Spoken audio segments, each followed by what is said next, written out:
Right, so we're going to be talking about mindset, and I give you a kind of a mindset mentality tip, and then we're going to talk about slumps, which slumps can apply to hitting and pitching and even defense too, and kind of how like the mindset and slumps are kind of intertwined. And then we'll just kind of open it up to questions, because I know Kiva, you sent me a bunch of suggestions for questions and topics. So, and among other people too, but you had some pretty good questions, and then we'll get to like I said, the Q&A, and then like I can step back and kind of demonstrate, or like, give you some visuals if needed. How's that sound? Yeah, sounds good. Cool. All right, pretty cool though. I got three guys in Canada talking to me over here in California though, isn't it? Yeah. I think it's pretty cool. I always have to like kind of remind myself, it's like, dang man, technology is pretty, I don't know, there's people that have some pretty negative thoughts about it, but kind of just depends on how you use it, right? Agreed? Mm-hmm. Agreed. Yeah. Because I even think back, like when I played, like I'm not that old. I'm 36. I got done playing when I was 30. So I was 2015. Wasn't incredibly long time ago, but like how much technology has just like exploded in the last, I don't even know, handful of years. And then especially even with like COVID and everything, everybody had to switch over to, to online stuff. So the tech and like Zoom itself, they must have, talk about good for business. Geez, with the Zoom, because literally everybody's working from Zoom once the COVID, all the shutdowns hit us. Actually, which reminds me, so Kiva, Tovi, what are you guys' like schedules looking like? Do you have ball going on in your area, or practice games, or nothing, or what? We're only allowed practices. Okay. Yeah. Okay. And it's like a full practice. Can you have like the whole team there? Yeah, you can have a whole team, but no scrimmages. Okay. And I don't even think the coach is allowed to like pitch. Dang. Like, yeah, no catches or anything. That's pretty rough. All right. So one of the things is, like I said, I just touched on this mental topic, mindset itself is like, do you guys know what, or let me just ask, I'll ask Andre first. Okay. What is mindset? What do you should know this. What your thoughts, what you're thinking about, whether it's positive or negative, how you view yourself and your perspective. Good. Very good. Yeah. So it's basically how you see yourself, your situation, and the world. All right. So this is a huge one. It's a huge one, period, anytime, any day of the week, but especially like with what has happened over this last year and a half, right? Things getting shut down. And there are things that are out of our control and that happen on the outside of us, right? So there are external events that are happening. And so, how you respond to those events are going to be kind of determined by your mindset, right? It's how you see yourself, your situation, and the world. So it's almost like you think of like mindset as like your filter. We all got our baseball shades, maybe you have like polarized lenses, right? So it's like you put on those polarized, the world is different to you, right? Do you notice that, where like the colors look different when you put on polarized, or just any glasses for that matter? You don't have to have polarized, but especially polarized, it makes colors look more vivid. So they're like, the green is like super crazy bright. And if you think about it that way, like when you wear those glasses long enough, you start to not notice the contrast. Does that make sense? You put them on and you're like, whoa. But then you leave them on for half the game or your entire practice, and then you almost become accustomed to it. You don't notice it anymore. Then until you take your glasses off, do you realize everything kind of goes back to normal, which is kind of like reality, right? As you see it. So mindset is kind of like those lenses, how you see the world. So if that's the case, when you, like, let's say in games, for example, this is how it relates to baseball. is when things happen on the outside of you that are not in your control, right? Your response, how you react in that scenario, is going to be determined by the filter, by the lens that you have on. So you may see a bad call on you, and you may see it as a personal thing. Oh, this guy's screwing me over. The umpire's trying to screw me. He's trying to keep me down. And that's just simply not the case majority of the time. 99.9% of the time, it's probably not the case. The guy's nothing personal against you. He just made a mistake. Same way we make mistakes in the game. We make errors. We make throwing errors. We don't know how many outs there are. We're running off the field on out number 2, like stuff like that. But yet we're not as critical towards ourselves typically as we are towards like an umpire. Okay. So one of the big things, and it's a very simple, it's a simple formula. Andre, probably you should remember this, is E plus R equals O.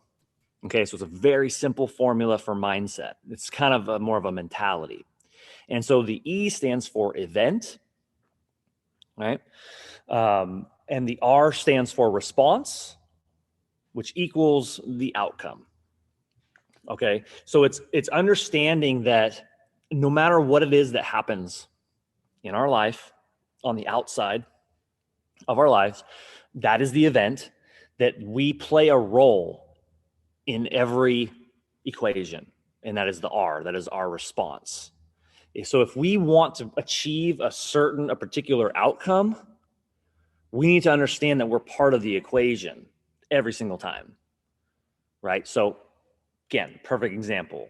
You're up to bat, and the pitch that's thrown is called a strike, and you think it's a ball. Okay, you can either react in a way that is negative with frustration, getting tense, and then it's going to affect the outcome of that at bat because of how you responded. Okay, and then here's another scenario: the same situation, same event, but a different response. Say of course you don't like it, but you flush it and you think, okay, well, I got to deal with it. What pitch is this guy going to throw me next? What's important on this next pitch? What is he likely to throw? And you start to think, you take your focus away from the negative and more proactive is in, okay, what am I going to do now to adjust to this? Right. And then you have a chance to get a better outcome. So E plus R equals O is a key, like fundamental to having the right mindset in any given situation. And so, I don't know, Kiva, can you think of like another situation or another event that might happen during the course of a game where it could be so that's the thing. All events aren't necessarily negative or positive. It's more about where we're standing in the situation. Right? So if we strike out, well, it's bad for us, but it's good for the other team. So who decides whether it's good or bad? It just depends on where you're standing, your perspective. So Kiva, can you think of another like event of something that might happen in a game that maybe you might often respond negatively or positively to? Like if I'm hitting and I'll like hit the ball hard, but I'll still get out. Like, like I didn't really get the result I wanted. I guess sometimes I'll like be hard on myself, even though like hitting the ball hard is still good. It's not really like my fault that they made a good play or whatever.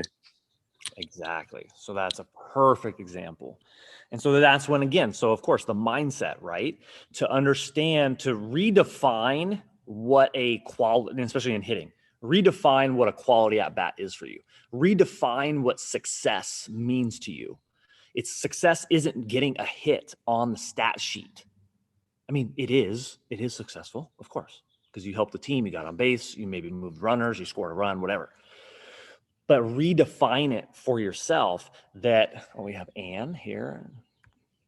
So redefine success for yourself as being quality at bat, squaring the ball up, finding barrel, getting 2 to 3 good swings per at bat, seeing 8+ pitches into that bat, right? Moving a runner over, sacrificing a sac fly, sac bunt, squeeze play, like, you know what I mean? All those things. So if you redefine what success is for you as a hitter, it can change everything. And so that's a perfect example, especially like when you get into slumps, right? And the other on the contrast to when you hit a ball hard and make out, what about the times that you hit a ball weak and you get a hit? Why don't we complain about that? I know some people do. I did. But would you guys agree? Does everyone agree that we don't complain about the weak hits that fall for hits? We only complain about the hard ones that don't fall for hits. Yeah. Right? So it's a very we're slightly biased towards ourselves, you know, and we have to understand that, again, part of the mindset is how you view yourself, your situation, the world, how you view the baseball world, and how you view the game of baseball itself. Is that it's a game because there's risk that you might lose. There's a chance you might lose. You know what I mean? Makes sense. Like, that's the excitement of a game, is that you might lose. If you were to win every single time and you knew you were going to win every single time, more than likely you're going to get bored eventually. Yeah, it'll be fun at first, but then you're just going to get bored because you're not being challenged. There's no excitement of whether or not, I might lose this one. Or maybe you fail or you fall behind in a game, you're failing, you're losing the game. But then what's more exciting than a comeback? Right? If you're always in the lead and you're always winning and you're always successful, eventually you just get bored. And same thing with losing. People will get so bored losing, they get discouraged and they else. You know? Hello, Anne. Anne, are you there? Hi. Hi. How are you? Good. Yeah, you better not be shy now. You have to talk. Okay. We won't talk too much. Anyways, what do you guys think? Does anybody have any, how about Andre, actually? Why don't you share? What would be what's an event that maybe, either you, like you said, you respond either negative or positive. What's an event that can happen in a game? You make an error in the field. That would be the event. And then whether you respond good or bad to that error, yeah, dictate the outcome. Yeah, absolutely. So yeah, if you respond, like I said, you respond negatively in your mind, it changes your physiology. So if you respond, and like I said, in a negative way, you get tense and you get rigid, you get stiff. The way you talk to yourself, you know, maybe you start to think, this is a good one, because I have been there, and I think every baseball player has been there, is where you make that error and then you hope the next ball is not hit to you. Right? You're just like, oh my goodness, just please don't hit me in the ball. Or you've made like 2 errors in a game or something, right? Sometimes that happens, and then it's like, oh, just anything but do not hit me the ball. And then sure enough, what usually happens? They hit you the ball. Huh? The ball comes to you. The ball comes to you every single time, or at least it seems that way, right? And what happens? You're going to be stiff. Like if you're fielding a ground ball, you're like, you're kind of stiff. You might still make the play, but it's one of those ones where you're just like pure survival, just trying to not boot the ball. But you're not fielding it with your, smooth and clean, and your transfer's not as quick, and maybe your throw is kind of shaky. You're trying to guide the throw versus just getting rid of it and throwing, like you do hundreds of times, thousands of times, depending on how old you are, how long you've been playing. But that's how we get in the way. That's how we can create the yips, right? Where you just all of a sudden forget how to throw the ball and forget how to hit the ball. And a lot of that is your mindset and where your head is literally at in terms of what you're thinking about as a response to the previous event. So what's up, Caden? What's up, Caden? And where's your brother at? I don't know. I'm at someone else's house. Oh my gosh. We got 2 sets of siblings in here. So we have Anne. Anne, how old are you? 10. 10. And Andre, I think you're the oldest. How old are you, Andre? 20? Are you 19? 18. 18? Yeah. All right. So we got a pretty good range. Caden is, Caden, you 16 yet? Anne, is Caden 16 yet? He is 15. He's Turning 16 in May. Got it. So Caden had a pretty good game the other day. His friend, sorry, Caden, I'm going to use you as an example though, because we know each other well. So Caden had, and I haven't had a chance to talk to him about this, so he'll get to, if he can't hear it, he's going to watch it in playback.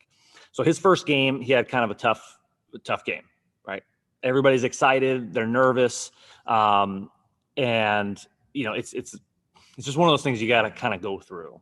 That potential, like, you know, kind of a rough first game or two.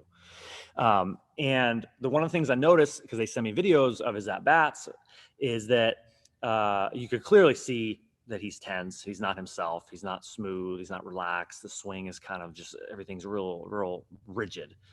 But then the second at-bat, so he struck out first at-bat. The second at-bat was, he looked better. So he looked better in his timing and his load, because he kind of has a little bit of a bigger leg kick, but it's nice and smooth. It works for him. But he went like this. Oh, strike one. Strike two. And then this was the part. So here's a good E plus R equals O. Okay. He looked at 2 strikes. Okay. Which is uncharacteristic of him. He's aggressive. He jumps on fastballs. So he looks at 2 strikes. And then rather than stepping out and slowing the game down, so his response could have been to slow the game down, slow himself down, because after a strikeout, and then when you're boom, 0-2, immediately your next at bat, you're kind of like, oh, here we go again, kind of thing. So he steps out, and then he immediately gets back in the box and gets set. And then sure enough, the next pitch is like up in the zone. It's a ball, swings for strike 3. So here was the other example. He ended up doing great the next game, so it became irrelevant. But the point of it is, a good example is that the event is that, you know, strike 1, strike 2. There's your event. You're 0-2. How do you respond?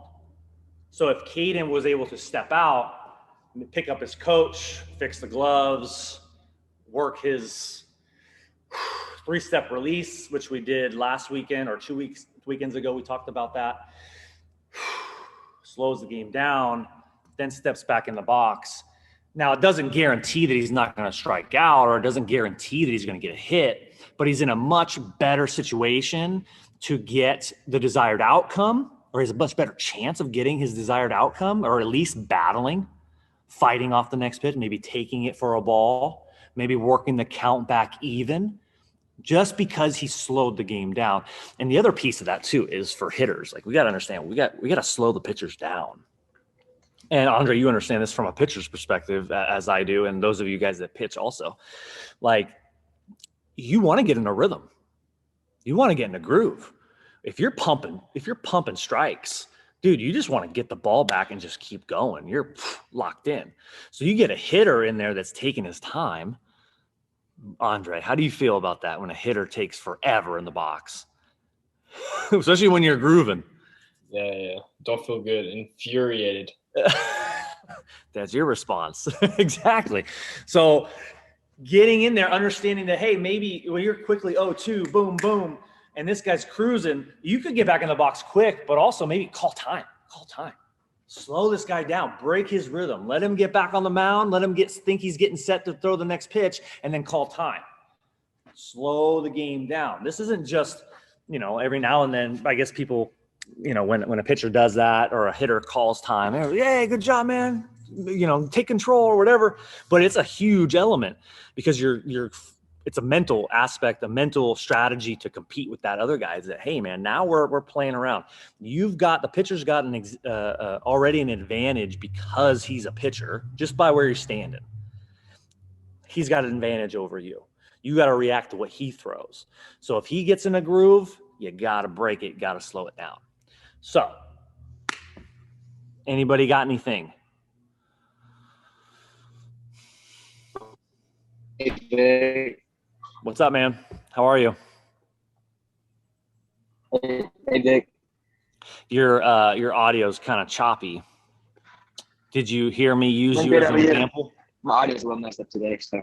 That's right. Did you hear me use your first game as an example? Yeah. Yep. Yes. Yep. You're welcome.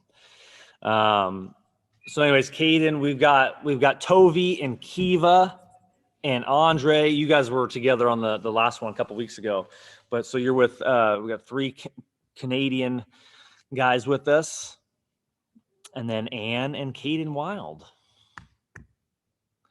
So Caden, what are your thoughts on your first game? That I don't know if you remember. I mean, I'm sure you probably do, but that second at bat where you were down 0-2 like instantly. How did you feel? Honestly, I just felt like rushed, and like I was just thinking too fast, and like I totally forgot all we talked about. But like after that game, I felt like I knew I did wrong, and so I applied it to the next game, and that turned out. And then there you go. So you may not catch yourself like in that exact event or the end of the small events, like the strike one, that's an event. Now you're 0-2. Well, now that's another event combining to make one event that now you're 0-2, right? And so there's always going to be the next response. So if you think about it this way, and this is going to kind of segue into the slumps, okay? And like how to combat a slump. If you understand what is happening, then you have a better chance of protecting against it. Okay, so the E plus R equals O, right? Event, response, outcome. When you get to the outcome, that is now a new event, right? So if you go 0-2, okay, then you don't respond. You respond in a way that's kind of, you're tense, you're frustrated, you don't slow yourself down. Then all of a sudden your outcome is a strikeout. That's the outcome. But that outcome now is also your event.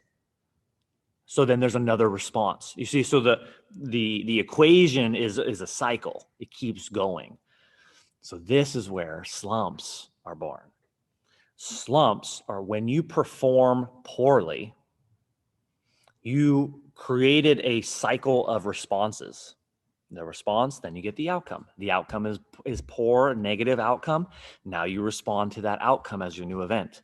And then the cycle keeps going and going and going. And things snowball and get bigger and bigger and blown out of proportion. And don't get me wrong, slumps exist as in like in terms of statistics where, yeah, okay, you're 0 for 10, 0 for 15, 0 for 20, 1 for 30, 2 for whatever, and so on. But again, the slump itself, you can't eliminate those cold spells. Okay. But similar to how we were talking about like mindset and like what is success to you as a hitter, it's like you have to create a new definition for what it means to go 0 for 10, what it means to go 2 for 15. And so this is the beauty, but also the hard part about life and baseball and everything is that everything is like up for, you can kind of reword everything. You can kind of play with how you process information, right? So if we can take 0 for 10 and we just say, hey man, that's baseball. Just keep focusing on the process, taking good swings, swinging at good pitches, all right, staying positive, focusing on your team. How can I help my team? You will never be in a slump because it would just be part of the game. So when you're talking about being in a slump, you're only thinking about yourself. Let's be honest. When you're saying you're in a slump, you're only concerned with your own results. But let's be more concerned with our responses. So if you're more concerned about the response, you'll break that cycle of that negative snowball that's just compounding and becoming bigger and bigger. And then all of a sudden you got this burden. You're going in the game and you're stressing all day. I remember I used to be in slums. I didn't know this stuff. So I'd be in school and I'm just like, oh man, I got a game today. Man, I'm like, I'm like one for my last like